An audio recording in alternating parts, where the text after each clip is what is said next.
Halo semuanya, apa kabarkah kalian saat ini? Ya, saya harap kalian semua dalam keadaan yang senantiasa baik-baik saja.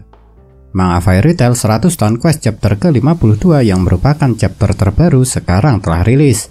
Oleh sebab itu, seperti biasa jika Manga Fairy Tail 100 Tahun Quest chapter terbarunya rilis, saya akan membuat pembahasannya. Pada chapter yang lalu, saat Dewa Naga Kayu Aldron bangkit setelah kelima orbnya dihancurkan, Natsu memang berencana untuk mengalahkan Aldron meskipun dia harus bertarung sendirian. Karena memang itulah quest yang harus ia selesaikan dari quest 100 tahun yang dia ambil. Dan meskipun pada chapter yang lalu Natsu juga sudah melihat kapal-kapal milik Dewan Sihir Guiltina hancur, namun karena Natsu tidak mengetahui kenapa kapal-kapal itu bisa hancur, dia tetap menjalankan apa yang dia rencanakan sebelumnya untuk mengalahkan Dewa Naga Kayu Aldron. Dan menariknya, meskipun pada awalnya Natsu sedikit bingung akan keadaan sekitarnya yang sudah tidak ada orang sama sekali, namun karena Natsu pada dasarnya adalah otak otot, jadi dia pun tanpa pikir panjang malah langsung menyerang Aldron dengan kekuatan penuh yang dia miliki. Dan karena Aldron memiliki ukuran yang sangat besar, jadi serangan Natsu pun langsung mengenai tubuh Aldron. Tapi mengejutkannya, serangan penuh yang dilancarkan kepada Aldron ini malah sama sekali tidak membuat Dewa Naga Kayu ini terluka. Bahkan menurut Natsu pun serangannya sama sekali tidak bisa menggores tubuh Aldron. Dan mengejutkannya, setelah Natsu tidak bisa melukai Aldron dengan serangan sihir apinya dengan kekuatan penuh itu, tiba-tiba malah tumbuh sebuah tanaman yang dapat bicara. Dan tanaman yang dapat bicara itu mengatakan kalau serangan yang dilancarkan oleh Natsu pada Aldron itu hanya bernilai 1 poin. Dan mengerikannya, karena menurut tanaman yang dapat bicara ini jumlah darah Aldron senilai 100 juta poin, maka jika Natsu ingin mengalahkan Aldron, dia perlu menyerang Aldron seperti sebelumnya sebanyak 99.999.999 kali lagi. Dan tentunya Natsu tidak mungkin dapat melakukan hal itu. Karena sebelum Natsu dapat menyerang sebanyak itu lagi dengan kekuatan sebesar itu, Natsu pastinya sudah akan kehabisan tenaganya terlebih dulu.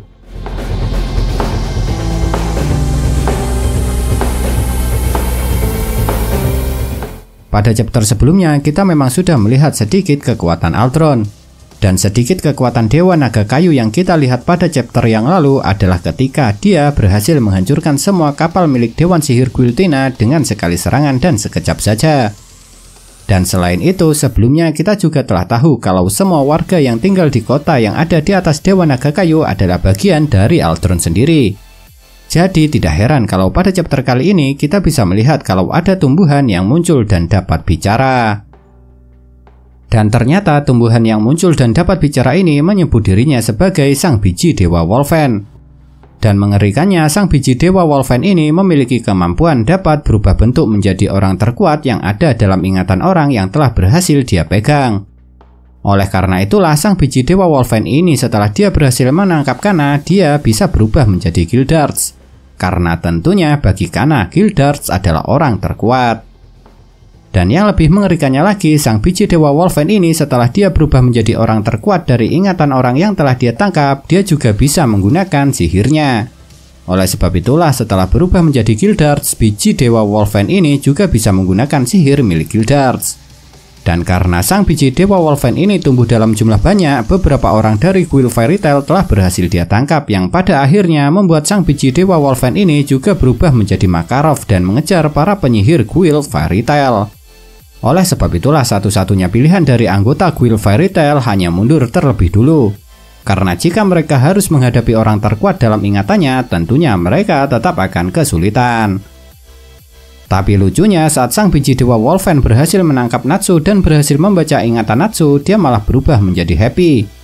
Dan tentu saja Wolfen sangat terkejut dan tidak percaya kalau dalam ingatan Natsu, Happy merupakan orang terkuat. Tapi jika mendengar penjelasan dari Wolfen yang mengatakan seseorang yang berhadapan hidup dan mati dengan Natsu, memang Happy lah makhluknya. Karena memang seperti yang kalian tahu kalau Natsu dan Happy selalu bertarung bersama dalam hidup dan mati. Oleh sebab itulah karena Wolfen berubah menjadi Happy, maka Natsu pun dengan satu kali pukulan langsung dapat mengalahkan Wolfen. Karena memang Happy bukanlah makhluk yang sulit dikalahkan bagi Natsu.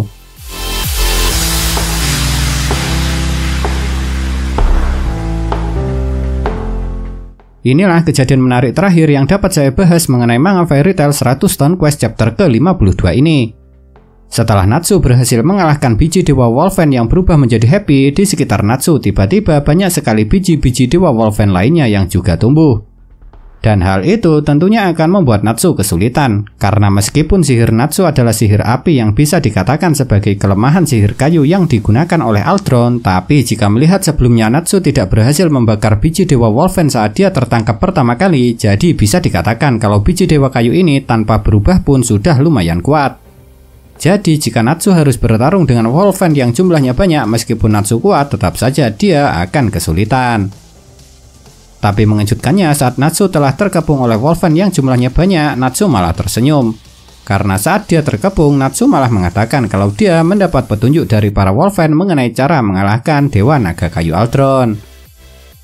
Memang benar, untuk sekarang kita masih belum bisa tahu petunjuk apa yang didapat Natsu untuk mengalahkan Dewa Naga Kayu Aldron ini. Tapi yang jelas meskipun Natsu adalah seorang otak-otot, tapi saat membicarakan mengenai pertarungan, Natsu bisa dikatakan adalah orang jenius. Dan hal itu sudah banyak yang mengatakannya, salah satunya adalah Leon. Karena memang meskipun Natsu susah untuk diajak berpikir, tapi jika dia sudah berada di tengah pertarungan, apalagi pertarungan yang sulit, Natsu selalu saja bisa menemukan cara untuk mengalahkan lawannya. Oleh sebab itulah pada chapter kali ini saat Natsu mengatakan kalau dia menemukan petunjuk untuk mengalahkan Aldron, saya juga akan mempercayainya. Oleh sebab itu juga saya sangat penasaran dengan cara yang ditemukan Natsu untuk dapat mengalahkan Aldron ini. Nah, itulah kejadian-kejadian menarik yang dapat saya bahas mengenai manga Fairy Tail 100 Stone Quest chapter ke-52 ini. Kalau menurut kalian kejadian manakah yang paling menarik? Tinggalkan komentar kalian ya.